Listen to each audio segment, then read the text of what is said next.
Quando a gente fala de pré-natal, o ideal é que a gente pudesse falar antes de planejamento familiar. O pré-natal ele devia começar com o planejamento familiar. Por quê? Porque quando a gente planeja ter um bebê, é importante que a gente avalie algumas coisas nesse casal que está pensando em ter o seu filho. Por exemplo, algumas doenças genéticas que a gente pode estar rastreando e buscando para ver condições de saúde mesmo e poder prever e predizer alguma coisa nesse pré-natal. Quando isso não é feito, e a gente inicia o pré-natal, porque às vezes a mulher ficou grávida e nem estava planejando, isso não quer dizer que não seja um filho desejado ou uma gestação desejada. A gente tem que iniciar o pré-natal quanto antes. O ideal é que a gente inicie esse pré-natal até 12 semanas de gestação, que é bem comecinho da gestação. Quando a gente não consegue começar até as 12 semanas, o ideal é que a gente consiga começar pelo menos no primeiro trimestre de gestação, que são os 3 primeiros meses de gestação. Independente disso, em qualquer momento que essa mulher venha fazer o seu pré-natal, é importante a gente acolher essa gestante. Para quê? Para realmente fazer os primeiros exames, começar todo o trabalho de orientação e de acompanhamento dessa gestação. Bom, a importância da gente começar esse pré-natal quanto antes é para a gente poder ter ideia também da idade gestacional, ou seja, de quantas semanas, qual mês de gestação essa mulher tá. Quanto antes a gente fizer isso,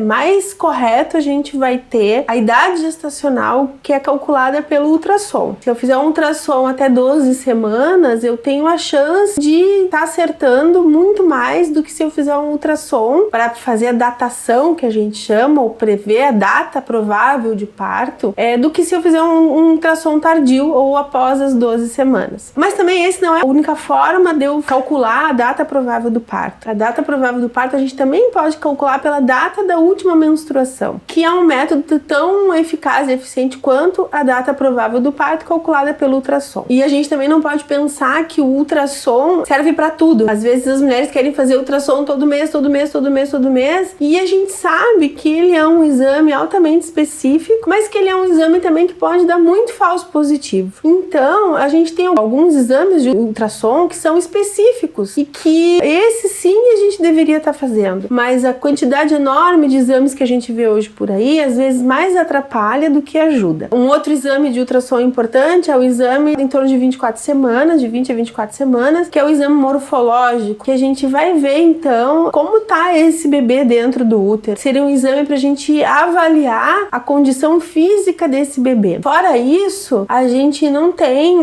nenhum tipo de recomendação, nenhuma evidência científica que diga que outros exames de ultrassom eles vão ser necessários durante a gestação, a não ser, claro, que a gente desconfie de alguma patologia, de alguma doença. Qual é uma das grandes importâncias e a necessidade da gente estar fazendo o pré-natal durante a gestação, que são as consultas que a gente vai lá no obstetra ou na enfermeira obstétrica que faz toda a avaliação da mulher. A importância disso exatamente é para a gente rastrear algum tipo de patologia ou de qualquer outra condição que saia da normalidade. Um pré-natal, na sua maioria, a grande maioria, mais de 85%, ele é um pré-natal de risco habitual ou de baixo risco. E que a gente transcorreria tranquilamente durante todo o pré-natal sem nenhum problema. E que a gente costuma até dizer assim, bom, então se não fizesse pré-natal para essas mulheres, faria alguma diferença lá no final, naquilo que a gente chama de desfecho da mortalidade, da morbidade ou doenças envolvidas nesse pré-natal, tanto para a mãe quanto para o bebê? Não faria. Então, por que é que a gente faz o pré-natal, então? Exatamente para isso, para descobrir se durante a gestação alguma coisa se altera. E aí sim a gente poder agir. Por exemplo, uma mulher que desenvolve uma hipertensão durante a gestação. Ela nunca teve pressão alta, ela sempre foi uma mulher que teve os níveis de pressão normais e durante a gestação ela desenvolveu pressão alta. Isso é uma coisa que precisa ser acompanhada e tratada. Então, se eu não fizer o pré-natal, eu não vou saber nunca. Então, é para isso que serve o pré-natal, para ver se a mãe e se o bebê estão bem para ir para um parto normal, um parto tranquilo, um parto sem nenhum tipo de intercorrência e uma gestação sem nenhum tipo de intercorrência. Esse acompanhamento ele é feito, a gente estima em torno de 6 a 8 consultas de pré-natal. A Organização Mundial de Saúde fala em 8, o Ministério da Saúde vai falar em 6, mas acho que muito mais do que a quantidade de consultas é a qualidade dessas consultas, é a avaliação mesmo dessa gestante nas consultas. consultas. A carteirinha do pré-natal, essa preconizada pelo Ministério da Saúde, ela traz bastante informação e não é à toa que essas informações estão lá, porque a gente precisa sim ter pelo menos um histórico dessa mulher, saber algumas coisas da sua vida antes de gestar, antes de estar grávida, e algumas coisas da sua condição durante a gestação. Então, a gente costuma dizer que ele é um documento da gestante durante o pré-natal, durante a gestação, que ela tem que carregar na bolsa, inclusive, porque qualquer intercorrência na rua, ela tá com esse documento que vai dizer toda a sua história, principalmente durante a gestação. De exames que são importantes para o pré-natal, como exames de hepatite, de toxoplasmose, exames de sífilis, de AIDS, enfim, vários exames que são importantes. Condições de saúde, por exemplo, se ela é uma mulher que tem muita azia durante a gestação, se ela teve muita náusea e vômitos durante a gestação, como isso foi conduzido e foi tratado, se ela sente alguma coisa diferente durante a gestação, todo esse histórico está dentro dessa caderneta. Avaliação com dentista, que faz parte também do pré-natal, que é importante. Se ela precisou ser encaminhada para uma nutricionista ou não e por qual motivo. Então, tudo isso faz parte do pré-natal. É importante que a gente saiba e avalie também que existe uma periodicidade dessas consultas. Em torno, até mais ou menos, em torno de 28 semanas, a gente calcula que a gente deve fazer uma consulta a cada mês de pré-natal. No Sistema Único de Saúde, normalmente essas consultas elas são intercaladas entre médico e enfermeiro. No sistema privado, normalmente essas consultas são conduzidas por médico. Depois da 28ª semana, até mais ou menos 34, 36 semanas, a gente vai fazer uma consulta a cada 15 dias. E depois a gente vai fazer uma consulta por semana até o momento do nascimento. E aí uma coisa que é importante, muito importante a gente frisar, é de que não existe alta do pré-natal. Não existe, a pessoa chegou com 38 semanas de gestação e daí o médico diz, tá tudo bem, tá tudo certo, agora a gente já tá aí no período de a termo, que a gente chama, seria o período possível de parto dessa mulher,